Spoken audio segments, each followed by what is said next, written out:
Alright, hello and welcome to the channel. If it's your first time here, please do subscribe.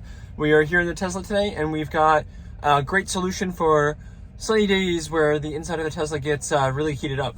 So if you live in a sunny place where you find that the panoramic sunroof lets way too much heat in and it gets way too hot in the Tesla, we've got the perfect solution from you. So we've got a magnetic roof sunshade from Otrifowd today to check out. So come along with us and let's drive.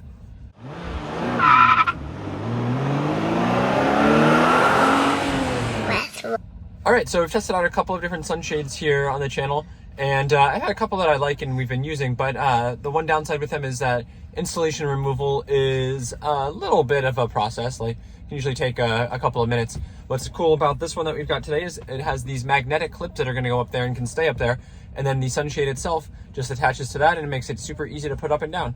So let's put these clips in. Basically, each one of these is got a nice strong magnet in it, and it's just going to clip up into the kind of roof area up here, and that'll help us attach the sunshade.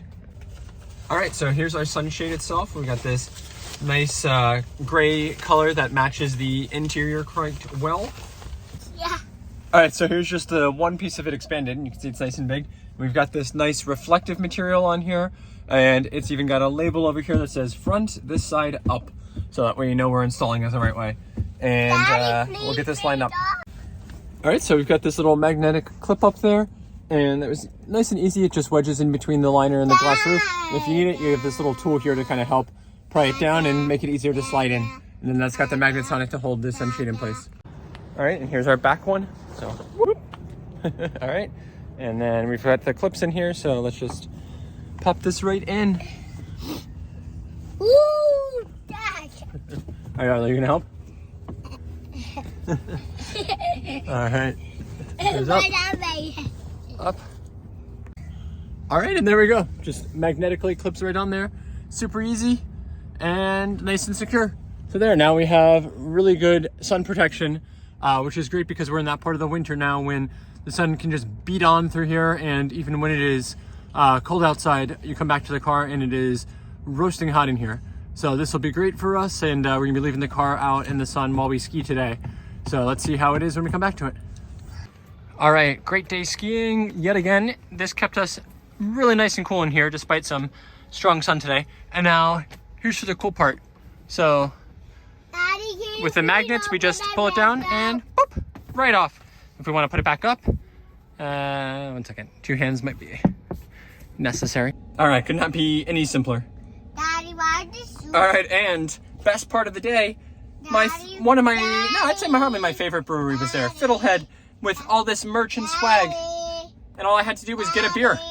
I mean, twist my arm, right? Daddy, We'll be making a stop there on our drive up to Stowe. So make sure you're subscribed for that, because that's the next big trip. All right, just in case further proof is needed of the fact that we need EV chargers here. You got 2 Teslas there, an ID4, and where is it?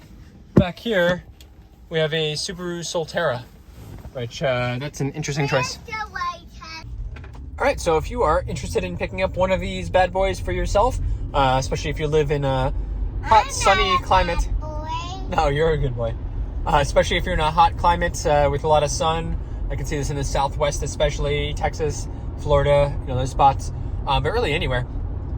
You can find the link down in the description below. Make sure to use my link and the code to save, and it helps support the channel at no cost to you. So make sure to check it on out. So thank you to Otrifowd for sending this on over. We're going to be using this all throughout the summer for sure. All right, so I wanted to cover one thing here that I think Tesla does really great, and it just shows how what the power of being like a very software-driven car company can be, and just the benefit of being like completely vertically integrated. So obviously this supercharging network is phenomenal, but just some of the information that they can show you in here is amazing. So first off, we've got multiple superchargers around here. You can just see them all here. But for example, this one here, you can see it just showed us that there's 7 stalls available.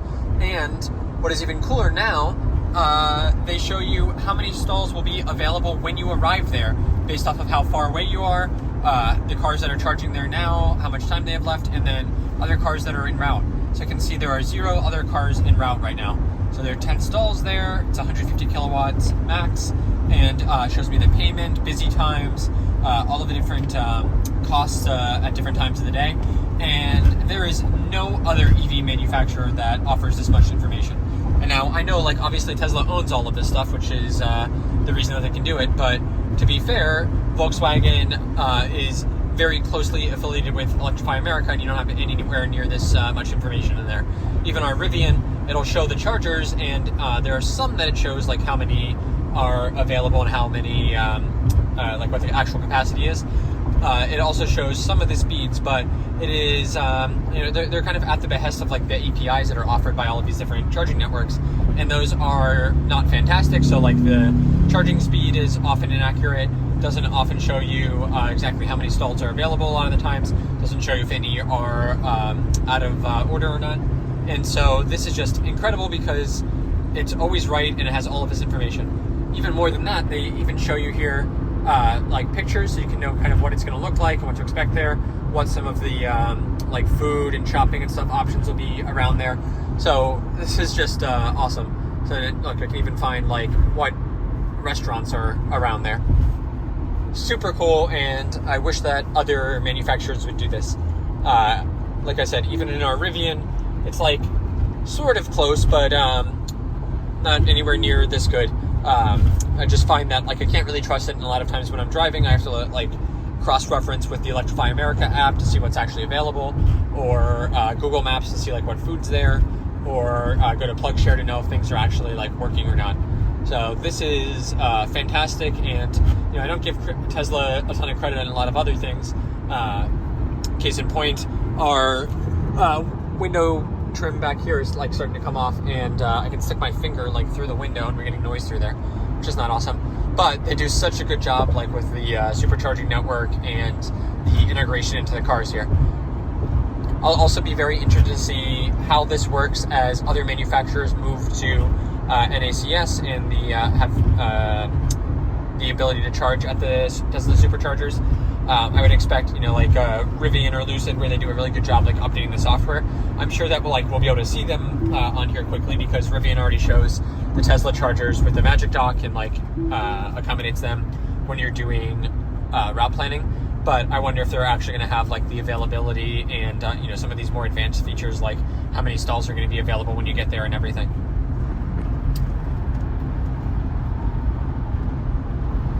Yeah, I can see here, look, there's a car en route to this one.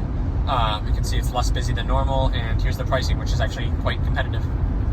So who knows, I'm sure Tesla will probably offer like an API for all of this stuff that the other manufacturers can integrate with, but really remains to be seen like how well of a job they do with it, and if they're able to offer like some of these features, or if Tesla keeps them for themselves. But these things just keep getting better and better, and it just makes it so much easier to do road trips, to get around in your Tesla. So I'd love to see these things come to others as well. All right, and now time for removal. You can see all we do here.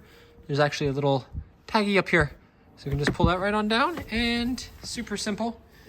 And we can even fold this up nicely. It goes back in our little carrying bag here. So it folds just like this. Very easy, just kind of flip like that by itself. And right back here in this storage bag. All right, and then everything folds up and goes right into this little carrying bag, which you can store easily in the trunk or the frunk. All right, well with that, thanks so much for watching, and we'll see you out there on the road.